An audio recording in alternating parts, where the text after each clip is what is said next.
ಮಾಜಿ ಸಚಿವ ಎಚ್.ಡಿ. ರೇವಣ್ಣ ಅವರ ಜಾಮೀನು ಭವಿಷ್ಯ ಏನಾಗುತ್ತೆ ಅನ್ನುವಂತಹ ಪ್ರಶ್ನೆ ಹಾಗೂ ಕುತೂಹಲ ಇದ್ದೇ ಇದೆ. 42ನೇ ಎಸಿಎಂಎಂ ಕೋರ್ಟ್ನಿಂದ ಹೊರಬೀಳುವಂತಹ ಭವಿಷ್ಯದ ಮೇಲೆ ರೇವಣ್ಣ ಅವರ ರಾಜಕೀಯ ಭವಿಷ್ಯ ನಿರ್ಧರಿತವಾಗಿದೆ. ಹೀಗಾಗಿ ಕೆಲವೇ ಕ್ಷಣಗಳಲ್ಲಿ ಗೊತ್ತಾಗುತ್ತೆ ಅವರಿಗೆ ಜಾಮೀನು ಮಂಜೂರಾಗುತ್ತಾ ಈ ಪ್ರಕರಣದಲ್ಲಿ ಅಥವಾ ಇಲ್ವಾ ಅಂತ. ಕೆಲವೇ ಹೊತ್ತಲ್ಲಿ ರೇವಣ್ಣ ಅವರ ಜಾಮೀನು ಅರ್ಜಿಯ ಭವಿಷ್ಯ ಗೊತ್ತಾಗುತ್ತೆ. ಹೊಳೆನರಸೀಪುರ ಅತ್ಯಾಚಾರ ಕೇಸ್ಗೆ ಸಂಬಂಧಪಟ್ಟಂತೆ ಆದೇಶವನ್ನ ಕೊಡ್ಲಿಕ್ಕಿದೆ ಕೋರ್ಟ್.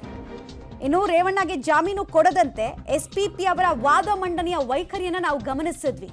ಹೇಗೆ ಅವರು ಸುಪ್ರೀಂ ಕೋರ್ಟ್ ಹಾಗೂ ಹೈಕೋರ್ಟ್ನ ಕೆಲವೊಂದಷ್ಟು ಪ್ರಕರಣಗಳ ಉಲ್ಲೇಖವನ್ನ ಮಾಡಿದ್ರು ಜೈನ ಕೊಟ್ಟಾರಿ ಅವರು ಅನ್ನೋದನ್ನ ನಾವು ಗಮನಿಸಿದ್ವಿ. ಇದಕ್ಕೆ ಅಷ್ಟೇ ಪ್ರಬಲವಾಗಿ ಕೌಂಟರ್ ಆರ್ಗ್ಯುಮೆಂಟ್ ಅನ್ನ ಕೂಡ ಮಾಡಿದ್ದಾರೆ ಹಿರಿಯ ವಕೀಲ ಹಾಗೂ ರೇವಣ್ಣ ಪರ ವಕೀಲರಾಗಿರುವಂತಹ ಸಿ.ವಿ. ನಾಗೇಶ್ ಅವರು. ಸೊ ಯಾವ ವಾದಕ್ಕೆ ಹೆಚ್ಚು ಮಾನ್ಯತೆ ಇದೆ, ಪುರಸ್ಕಾರ ಇದೆ ಮತ್ತು ಯಾವೆಲ್ಲ ಗ್ರೌಂಡ್ಸ್ ಅನ್ನ ಕೋರ್ಟ್ ಅಬ್ಸರ್ವ್ ಮಾಡುತ್ತೆ ಈ ಪ್ರಕರಣದಲ್ಲಿ ಅನ್ನೋದು ಕುತೂಹಲ.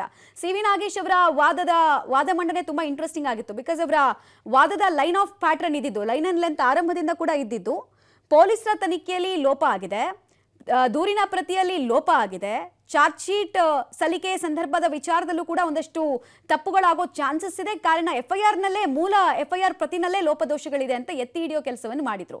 ಕೋರ್ಟ್ ಇದನ್ನು ಹೇಗೆ ಅಬ್ಸರ್ವ್ ಮಾಡುತ್ತೆ? ಕೋರ್ಟ್ ಗಮನಕ್ಕೆ ಹಲವು ವಿಚಾರಗಳನ್ನ ಈ ಲೋಪದೋಷಕ್ಕೆ ಸಂಬಂಧಪಟ್ಟಂತೆ ತಂದಿದ್ರು. ಇನ್ನೊಂದು ಕಡೆಗೆ ಎಸ್ಪಿಪಿ ಅವರು ಹೇಳಿದ್ದಂತಹ ವಿಚಾರ, ಎಸ್ಪಿಪಿ ವಾದ ಏನಿತ್ತು ಅಂತ ಹೇಳಿದ್ರೆ, ಅತ್ಯಾಚಾರ ಹಾಗೂ ಲೈಂಗಿಕ ದೌರ್ಜನ್ಯದ ಅಡಿ ಅಪ್ಪ ಮಗ ಇಬ್ಬರ ಹೆಸರು ಕೂಡ ಇದೆ. ಸೊ ಇವರಿಗೆ ಇದರಲ್ಲಿ ಬೇಲ್ ಕೊಟ್ರೆ ಸಾಕ್ಷಿ ನಾಶದ ಸಮಸ್ಯೆ ಆಗ್ಬಿಡುತ್ತೆ ಅಂತ ಅವ್ರು ಹೇಳಿದ್ರು. ಇದಕ್ಕೆ ಪ್ರಮುಖವಾಗಿ ಹಿರಿಯ ವಕೀಲ ಸಿ.ವಿ. ನಾಗೇಶ್ ಅವರು ಕೌಂಟರ್ ಆರ್ಗ್ಯುಮೆಂಟ್ ಮಾಡಿದ್ರು. ಅಪರಾಧದ ವಿಭಜನೆ ನೀವು ಈಗಲೇ ಹೇಗೆ ಮಾಡ್ತೀರಾ? ಇನ್ನು ತನಿಖೆ ಬಿಗಿನಿಂಗ್ ಹಂತದಲ್ಲಿದೆ. ಇವರು ಅತ್ಯಾಚಾರ ಮಾಡಿದ್ರು, ಇವರು ಲೈಂಗಿಕ ದೌರ್ಜನ್ಯ ಮಾಡಿದ್ರು ಅಂತ ನೀವು ಹೇಗೆ ಹೇಳಕ್ ಸಾಧ್ಯ ಅಂತ ಕೌಂಟರ್ ಆರ್ಗ್ಯುಮೆಂಟ್ ಮಾಡಿದ್ರು. ಸೊ ಇಂಟ್ರೆಸ್ಟಿಂಗ್ ಅನ್ಸುತ್ತೆ. ಡೀಟೇಲ್ಸ್ ಕೊಡ್ತಾರೆ ಮುರಳಿ. ಇವತ್ತು ಬಹಳ ಇಂಟ್ರೆಸ್ಟಿಂಗ್ ಆಗ್ತಾ ಇದೆ. ಜಾಮೀನು ಭವಿಷ್ಯ ನಿರ್ಧಾರ ಆಗುವಂತಹ ಸಮಯ. ಸೊ ಏನೇನು ಎಕ್ಸ್ಪೆಕ್ಟೇಷನ್ಸ್ ಇಟ್ಕೊಳ್ಬಹುದು ಮತ್ತು ಏನೇನು ಮಾಹಿತಿ ಸದ್ಯಕ್ಕೆ ಸಿಗ್ತಾ ಇದೆ ಅಂತ? ಖಂಡಿತವಾಗಿಯೂ ಮಮತಾ, ಅಂದ್ರೆ ಈ ಪ್ರಕರಣಕ್ಕೆ ಸಂಬಂಧಪಟ್ಟಂತೆ ಈಗ ಮ್ಯಾಜಿಸ್ಟ್ರೇಟ್ ಕೋರ್ಟ್ ನಲ್ಲಿ ಅರ್ಜಿಯ ವಿಚಾರಣೆ ನಡಿಬೇಕಾ ಅಥವಾ ಜನಪ್ರತಿನಿಧಿಗಳ ಕೋರ್ಟ್ ನಲ್ಲಿ ಅಂದ್ರೆ ಸೆಷನ್ಸ್ ಕೋರ್ಟ್ ಏನಿದೆ ಸೆಷನ್ಸ್ ಕೋರ್ಟ್ ನಲ್ಲಿ ವಿಚಾರಣೆ ನಡಿಬೇಕಾ ಅನ್ನೋದ್ರ ಬಗ್ಗೆ, ಈಗ ಯೋಗ್ಯವ ಅನ್ನೋದ್ರ ಬಗ್ಗೆ ಒಂದು ಅರ್ಜಿ ವಾದ ಪ್ರತಿವಾದವನ್ನ ಕೋರ್ಟ್ ಆಳ್ತಿರೋ ಬಳಿಕ ಇವತ್ತು ಆದೇಶವನ್ನ ಕೊಡ್ತಾ ಇದೆ. ಅಂದ್ರೆ ಈಗಾಗಲೇ ರೇವಣ್ಣ ಅವರ ಮಧ್ಯಂತರ ಜಾಮೀನು ಅರ್ಜಿನೇಂಟು ಜಾಮೀನು ಅರ್ಜಿಯನ್ನ ಪುರಸ್ಕಾರ ಮಾಡಿತ್ತು ಮತ್ತು ಅವರಿಗೆ ಮಧ್ಯಂತರ ಜಾಮೀನಿನಲ್ಲೇ ಇರುವಂತದ್ದು. ಇವತ್ತು ಮಧ್ಯಾಹ್ನ 3 ಗಂಟೆಗೆ ಬರುವಂತ ಆದೇಶ ಏನಿದೆ, ಆದೇಶದ ಮೇಲೆ ರೇವಣ್ಣ ಅವರ ಭವಿಷ್ಯ ನಿರ್ಧಾರ ಆಗುವಂತದ್ದು. ಯಾಕೆಂದ್ರೆ ಲೈಂಗಿಕ ದೌರ್ಜನ್ಯ ಪ್ರಕರಣ, ಅದರಲ್ಲೇ 2ನೇ ಆರೋಪಿಗೆ ವಿರುದ್ಧ ಈಗ ಅತ್ಯಾಚಾರ ಪ್ರಕರಣ ಕೂಡ ದಾಖಲಾಗಿದೆ. ಆ ಹಿನ್ನೆಲೆಯಲ್ಲಿ ಯಾವ ರೀತಿಯಲ್ಲಿ ಇದನ್ನ ಪರಿಗಣಿಸಬೇಕು ಅನ್ನೋದ್ರ ಬಗ್ಗೆ ಕೋರ್ಟ್ ನಲ್ಲಿ ವಾದ ಪ್ರತಿವಾದ ಎರಡೂ ಕೂಡ ಮುಕ್ತಾಯ ಆಗಿದೆ. ಬಹುತೇಕ ಮಧ್ಯಾಹ್ನ 3 ಗಂಟೆಗೆ ಇದು ಆದೇಶ ಹೊರಬಿಡುವಂತ ಸಾಧ್ಯತೆಗಳಿರುವಂತದ್ದು ಮಮತಾ. ಮುರಳಿ, ಈಗಾಗಲೇ ನಾವು ಗಮನಿಸಿದ್ವಿ SIT ಅಧಿಕಾರಿಗಳಿಗೆ ಈ ಅಪಹರಣದ ಪ್ರಕರಣದಲ್ಲಿ ಆರಂಭಿಕ ಹಿನ್ನಡೆ ಆಗಿತ್ತು. ಅಂದ್ರೆ ಇಲ್ಲಿ ರೇವಣ್ಣ ಪರ ವಕೀಲರ ವಾದಕ್ಕೆ ಮನ್ನಣೆ ಸಿಕ್ಕಿತ್ತು. ಸೊ ಇಲ್ಲಿ ಸಾಕಷ್ಟು ಮುಂಜಾಗ್ರತಾ ಕ್ರಮವನ್ನ ಈ ಸುಪ್ರೀಂ ಕೋರ್ಟ್ ಹಾಗೂ ಹೈಕೋರ್ಟ್ನ ಕೆಲವೊಂದಷ್ಟು ತೀರ್ಪುಗಳನ್ನ ಕೋರ್ಟ್ ಮಾಡೋದ್ರ ಮೂಲಕ SIT ಪರ ವಕೀಲರು ಮಾಡಿದ್ರು. ಸೊ ಅದು ಕೈ ಹಿಡಿಬಹುದು ಅಂತ ಅನ್ಸುತ್ತಾ? SIT ಪರ ವಕೀಲರು ಹಾಗೂ SIT ಅಧಿಕಾರಿಗಳ ಹೋಪ್ ಏನು ಅಂತ?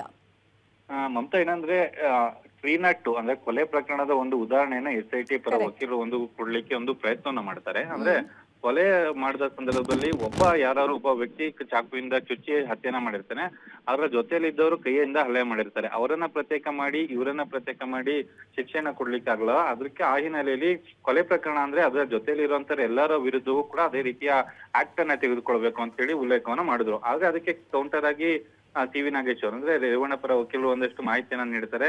ಅಂದ್ರೆ ಅವರಿಗೆ ಮಾಹಿತಿಯೇ ಇರ್ಲಿಲ್ಲ. ಅಂದ್ರೆ ಏನು ಪ್ರಕರಣ ಏನಿತ್ತು ಅಂದ್ರೆ ಅತ್ಯಾಚಾರ ಅಥವಾ ಲೈಂಗಿಕ ದೌರ್ಜನ್ಯ, ಅದ್ರ ಬಗ್ಗೆ ಮಾಹಿತಿಯೇ ಇರ್ಲಿಲ್ಲ. 4 ವರ್ಷಗಳ ನಂತರ ಇದನ್ನ ಬೆಳಕಿಗೆ ತರುವಂತ ಪ್ರಯತ್ನ ಮಾಡ್ತಾರೆ. ಅದು ಕೂಡ ರಾಜಕೀಯ ಮತ್ತು ದುರುದ್ದೇಶ ಪೂರಿತವಾಗಿ ಈ ಪ್ರಕರಣವನ್ನ ನಡೆಸ್ಕೊಳ್ಳೋ ಪ್ರಯತ್ನ ಮಾಡ್ತಾ ಇದ್ದಾರೆ ಅಂತೇಳಿ ಕೌಂಟರ್ ಅನ್ನ ಮಾಡಿರುವಂತದ್ದು.